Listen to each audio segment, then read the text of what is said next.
నమస్కారం, NS news కి స్వాగతం. నా పేరు ఉషా. ముందుగా ముఖ్యాంశాలు. గోల్డెన్ ఫ్యామిలీ ఆత్మీయ సమ్మేళనం 7వ మెగా ఈవెంట్ సుమలత చిట్టి ఆధ్వర్యంలో చాలా బ్రహ్మాండంగా ఏకే భవన్లో జరిగినది. ఈ కార్యక్రమంలో మధు, జ్యోతి, వరలక్ష్మి, సంపత్, జానీబాయ్, రేణుక, లక్ష్మీ నందిని, కావలి సంధ్య, ఆంధ్ర తెలంగాణ, ఆంధ్ర ఫ్రెండ్స్ తదితరులు ఈ కార్యక్రమంలో పాల్గొనడం జరిగినది.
కుటుంబానికి ఒక ఆదర్శనం. ఆత్మీ అంటే ఒక మంచి సంరక్షణం. ఆత్మీ అంటే ఒక మంచి సమ్మేళనం. ఆత్మీ అంటే అందరూ కలవడం ఒక నిదర్శనం. గోల్డెన్ ఫ్యామిలీ మెగా ఈవెంట్ 7వ ఈవెంట్ చాలా గ్రాండ్ గా, చాలా అద్భుతంగా జరిగింది ఫ్రెండ్స్. దానికి ముఖ్య కారణంలో ముఖ్య అతిథులు శ్రీ గౌరవనీయులైన Madhubala group admin, Madhubala group trader, group in charge, group అధినేత మా మధుబాల సిస్టర్ చాలా సపోర్ట్ చేశారు. ఈ రోజు ఈ గోల్డెన్ ఈవెంట్ ఇంత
నాది ఎందుకంటే చెప్పు.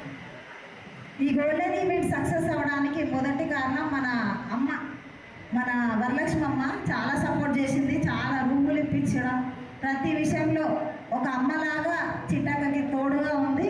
నేను ఒక చెల్లిలాగా తోడుగా ఉన్నాను. చాలా కష్టపడింది అక్క కూడా. చాలా కష్టం ఉంటుంది ఈవెంట్ పెట్టడం అంటే, అంత ఆషామాషి కాదు. చేయడం అని చెప్పడం ఈజీ కానీ కష్టం. అందరూ ఇప్పుడు కూడా చాలామంది తిట్టుకుంటూ వెళ్తున్నారు, కొంతమంది ఏమో హ్యాపీగా ఫీల్ అవుతారు. ఎవరైనా ఏదైనా తప్పు చేసి ఉంటే మేమైతే క్షమించండి. కానీ అక్క చాలా బాగా రిసీవ్ చేసుకుంది మిమ్మల్ని అందరు. మీకు తెలుసు ఆ విషయం, ప్రతి విషయం. కొంచెం లేట్ అయింది ఈరోజు, అంతే, ఎవరేమనుకోకండి. చిట్టక్క అందరితో కలిసి ఉండే గొప్ప మూగజీవాలకు సంబంధించి అయితే చాలా మంచి సేవా కార్యక్రమాలు చాలా చేస్తుంది. చాలా గొప్ప